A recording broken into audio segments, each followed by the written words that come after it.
In this podcast episode, Alex Jones and his co host discuss a wide range of controversial and complex subjects, including the ongoing investigations and hearings related to Jeffrey Epstein and Pam Bondi, the political implications of the Epstein files within the Department of Justice, DOJ, the accusations of cover ups by both political parties, the involvement of high profile figures, and the deep state influence on the matter.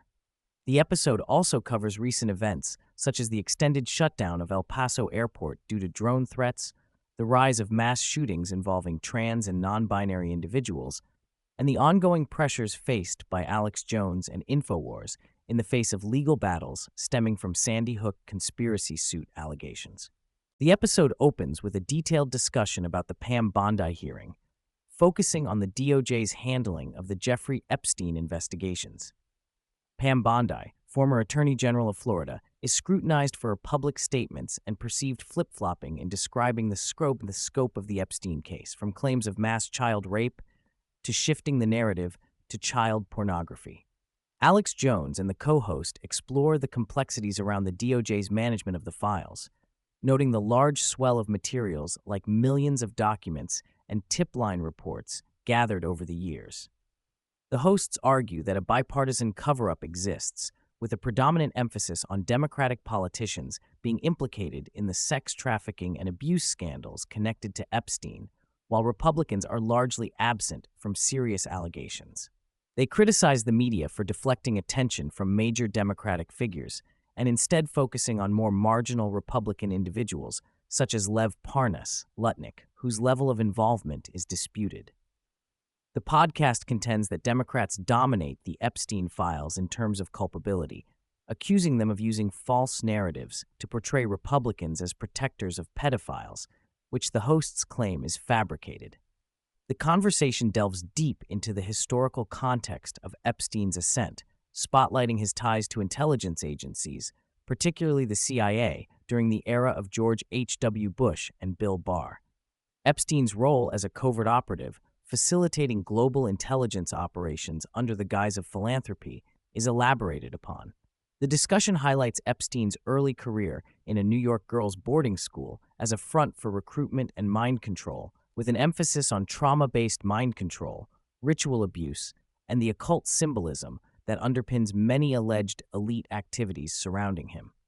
The podcast also explores the inner workings and symbolism of elite secret societies like Skull and Bones, portraying them as part of a continuum of occult control that leads many young elites through ritualistic abuse and sacrificial rites to cement their positions in power structures. The hosts claim such societies have been historically tied to globalist agendas, covert intelligence, and satanic practices. Regarding Pam Bondi specifically, the interview critiques her approach at the congressional hearing, suggesting she appears intimidated and unwilling to fully pursue the witnesses who could expose the broader networks, especially women who have acted as madams or recruiters. They accuse her and the DOJ of a deliberate cover-up, emphasizing that the full truth about murders, missing children, and hidden hard drives from Epstein-associated properties remains obscured. The hosts supply examples of political theater, highlighting clips that involve heated exchanges in the hearing and tensions between representatives like Thomas Massie, who pushes aggressively to uncover the truth, and Bondi, who is perceived as evasive and defensive. Jam-packed with references to the mishandling of the Epstein files and the partisan attempts to weaponize the case, the podcast paints a bleak picture of systemic corruption, emphasizing that the cover-up undermines public trust and endangers not just political leaders but national stability due to fears of economic collapse if the full truth emerges. The episode asserts that President Trump has been advised against fully opening the files because of this potential market crash, even though he personally has a long history with the Epstein case, having allegedly informed authorities years ago. Turning to current national security concerns, the hosts discuss the unprecedented 10-day shutdown of El Paso Airport amidst reports of cartel drone incursions near the Texas-Mexico border.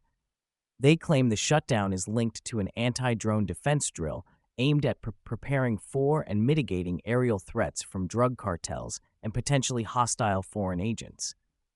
Though the official narrative is a blockade for safety training, the podcast adds context by pointing out that El Paso lies directly adjacent to highly active border zones where drone activity has escalated, requiring the military and border patrol to respond. Alex Jones's co-host refers to advanced weapons technologies, including electromagnetic and microwave devices, as part of the United States arsenal to combat such threats, citing Trump's mention of a discombobulator, weapon used to neutralize enemy equipment and personnel in drug cartel operations, especially in Venezuela. The weaponry described covers a range of military-grade directed energy weapons, sound frequency-based devices, and particle beam technologies that have the potential to disrupt equipment and personnel en masse. The segment elaborates on the complexity of modern border security, linking these developments to larger military and geopolitical strategies in combating transnational crime and asserting drone defense networks in urban and border areas. A stark shift in tone occurs as the conversation addresses the disturbing trend of mass shootings involving transgender and non-binary individuals. Using recent examples, such as the tragic shooting at a Canadian school where an 18-year-old transgender individual was responsible for multiple deaths, the hosts argue that demon possession and occult influences are real factors in such violent outbursts. The podcast presents this phenomenon within a broader framework of mental health crises exacerbated by hormone therapy, psychotropic medications, and societal pressures, suggesting that some shooters are victims of systematic manipulation, possibly involving intelligence or government programs aimed at destabilizing communities.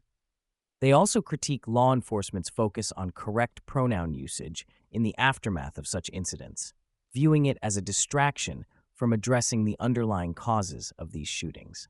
The discussion touches on the disproportionate incidence of violence related to this demographic, asserting that the rate of mass shootings committed by trans and non-binary individuals has surged relative to other groups. Further, the podcast references the cultural and media portrayal of these offenders, linking their behavior to occult symbolism, and even pop culture references like the Joker, portraying their actions as manifestations of possession or dark spiritual influence. The episode delves into the high-profile assassination of right-wing influencer Charlie Kirk, focusing on Tyler Robinson, the shooter's apparent trans-identified roommate and alleged accomplice.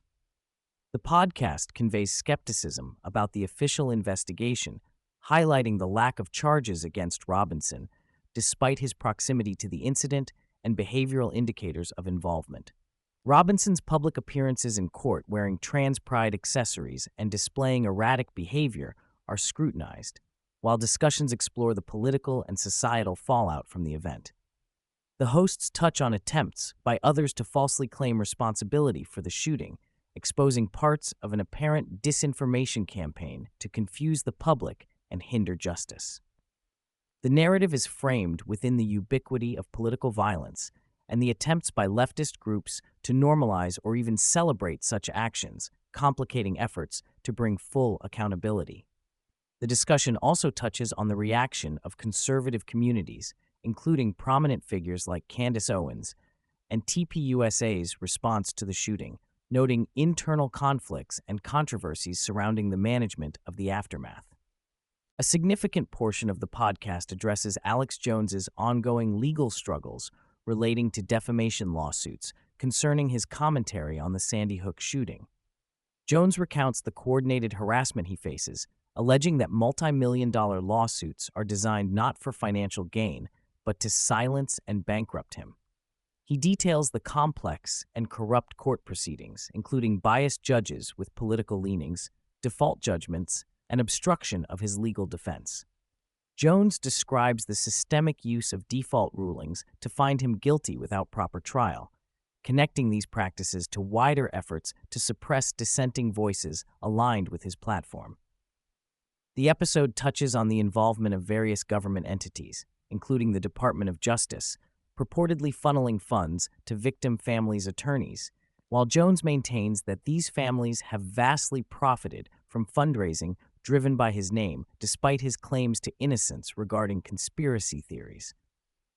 Jones elaborates on the constant pressures to sell or shut down InfoWars, with attempts to control or dispose of his media empire through receiverships and court-ordered auctions, which he alleges have been manipulated to prevent legitimate ownership transfers.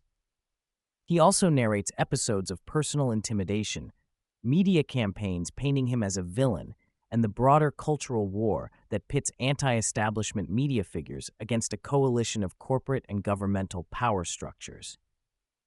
Throughout this portion, Jones shows a mix of defiance and resignation while emphasizing his resolve to continue broadcasting through alternative platforms like Rumble and X, formerly Twitter, despite bans from mainstream social media sites. Towards the end, the podcast revisits a contentious encounter Alex Jones once had with Senator Marco Rubio, highlighting political tension and Jones's perception of Rubio's guarded demeanor. Despite their fraught history, the episode offers a nuanced view of Rubio as a competent and presidential figure within the Republican landscape, weighing him against other potential 2028 presidential candidates, like J.D. Vance. The hosts speculate on the future political implications of the topics discussed during the episode, emphasizing the importance of populist movements and their challenges navigating a corrupt and compromised political environment. The podcast closes with reflections on Alex Jones's current state, noting a recent diagnosis related to his neck, but expressing optimism about the future and continuing activism.